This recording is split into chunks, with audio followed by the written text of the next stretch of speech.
Olá, aluno do oitavo ano. Estamos aqui para mais uma videoaula. E nossa aula de hoje será sobre fatoração.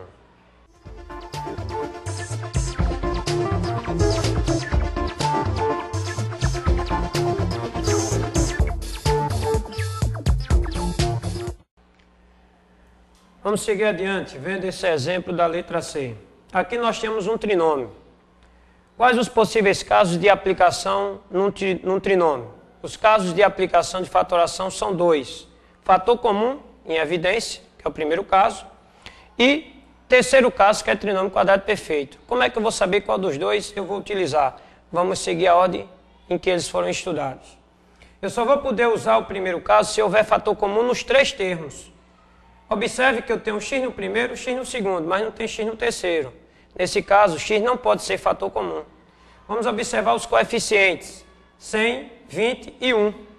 O máximo divisor de 1, menos 20 e 100 é 1. E quando o máximo divisor for 1, você não deve utilizar no primeiro caso, porque não muda nada.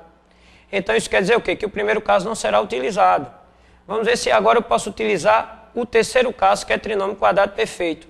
Qual é a condição para que um trinômio seja quadrado perfeito? São duas condições.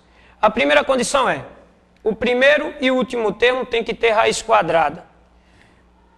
Observe que x ao quadrado tem expoente par. Uma potência só vai ter raiz quadrada se o expoente dela for par. E como é que eu vou calcular a raiz quadrada de uma potência? Você repete a base e divide o expoente dela por 2. Quando eu divido 2 por 2 dá 1. E quando o expoente é 1 não precisamos colocar. A raiz quadrada de 100 é 10. Observe que o primeiro e o terceiro termo possuem raiz quadrada. Mas isso quer dizer que ele seja quadrado perfeito? Não. Eu tenho que verificar. Como é feita a verificação? Você pega as raízes e deve multiplicar sempre por 2. Então vamos pegar as raízes e vamos multiplicar por 2. 2 que multiplica x, que multiplica 10. Efetuando essa multiplicação, nós temos 20x. Observe que o resultado da multiplicação deu exatamente o termo que está no meio. Isso quer dizer que ele é um trinômio quadrado perfeito. Se o resultado dessa multiplicação não desse o termo do meio, ele não seria um trinômio quadrado perfeito. E aí, como resolveríamos essa equação? Já que não dá para aplicar o primeiro e o terceiro caso. Não teria como resolver, pois nós não estudamos esse método de resolução. Então, o que é que vamos fazer aqui? Fatorar, utilizando o terceiro caso. Qual é a forma fatorada do terceiro caso? A forma fatorada do terceiro caso sempre será dada através da soma do quadrado da soma ou do quadrado da diferença. Como é que eu vou saber que é quadrado da soma ou que é quadrado da diferença? Observando os sinais que aparecem na expressão. Nessa equação, você tem o termo do meio com sinal negativo. Todas as vezes que o termo do meio vier com sinal negativo, então você tem aí quadrado da diferença. Se todos os termos possuírem sinal positivo, então você tem aí quadrado da soma. Então, quadrado da diferença de quem? De x com 10. Para resolvermos essa equação, vamos aplicar as operações inversas. Qual é o inverso da potenciação? Não é a radiciação? Então vamos lá. Se o expoente é 2, você está falando aí de raiz quadrada. Então, eu vou ter aqui x menos 10, repete a base. O expoente vai para o segundo mesmo em forma de raiz quadrada. Então, você vai ter a raiz quadrada de 0. Lembra que eu falei para vocês que quando o expoente é par, a base admite resultados simétricos. Por que que eu não usei aqui o mais ou menos? Já que o expoente é par, eu vou ter que usar o mais ou menos. Eu não usei o mais ou menos porque o zero nem é positivo nem é negativo. Então, só vai aplicar a raiz quadrada e fim de papo. Então, você tem aqui x menos 10 igual a raiz quadrada de 0, que é 0. Para descobrir o valor de x agora, eu aplico a operação inversa da subtração, que é a adição. Então, você vai ter x igual, se eu vou aplicar a operação inversa da subtração, que é a adição, o 10 passa para o segundo membro positivo. Então, x igual a 10. Nesse caso, eu digo que a raiz dessa equação é 10, ok? Vamos agora para o exemplo da letra D. Mais uma vez temos um trinômio no primeiro membro. Só que o segundo membro é diferente de 0, tenha cuidado aqui agora. Quando eu for resolver essa equação, eu tenho que prestar atenção com o valor que está no segundo membro. Se for zero, você já sabe o que tem que fazer. Agora, se for diferente de zero, não esqueça do mais ou menos no desenvolvimento da questão. Por quê? Observe, e vou repetir aqui, eu já falei isso diversas vezes em sala de aula. Se você tem menos 2 e eleva ao quadrado, você vai ter menos 2 vezes menos 2, que vai dar menos por menos, mais, multiplicando 4.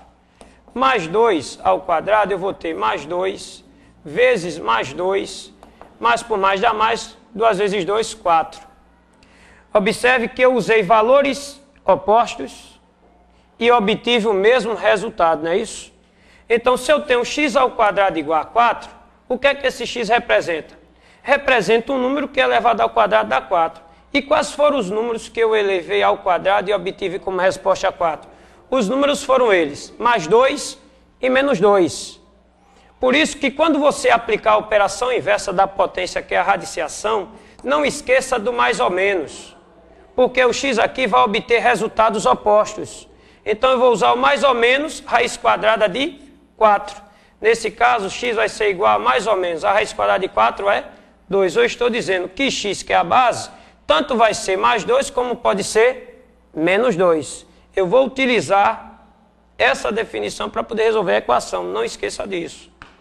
Então aqui, ó, como eu já falei, para você verificar se isso aqui é um trinômio quadrado perfeito ou não, tem que ter raiz quadrada no primeiro termo e tem que ter raiz quadrada no terceiro termo.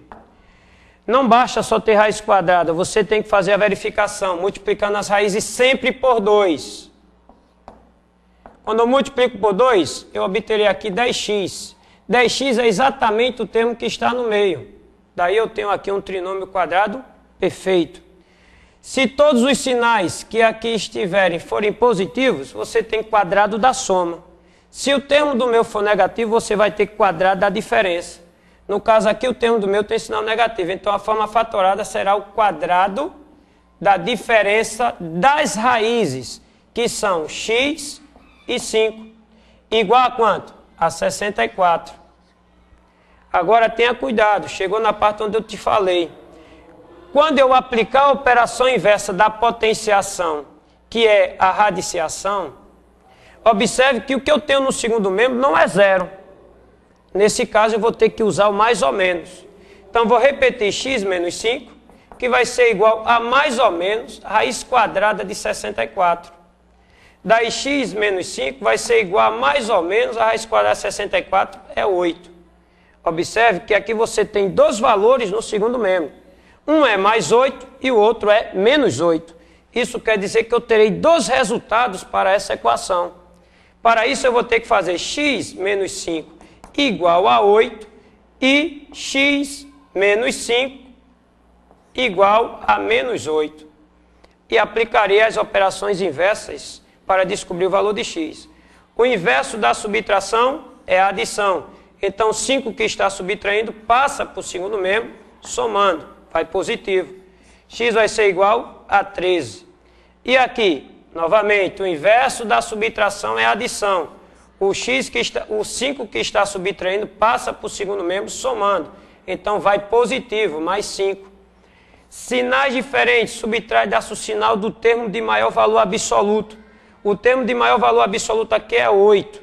Quando eu subtrair 8 por 5, que vai dar 3, eu coloco na resposta o sinal dele, que ele é o de maior valor absoluto. Então eu posso dizer aqui que as raízes dessa equação são elas 13 e menos 3. Ok, pessoal? Qualquer dúvida com relação à revisão, tiraremos em sala de aula e estarei à disposição de vocês. Ok?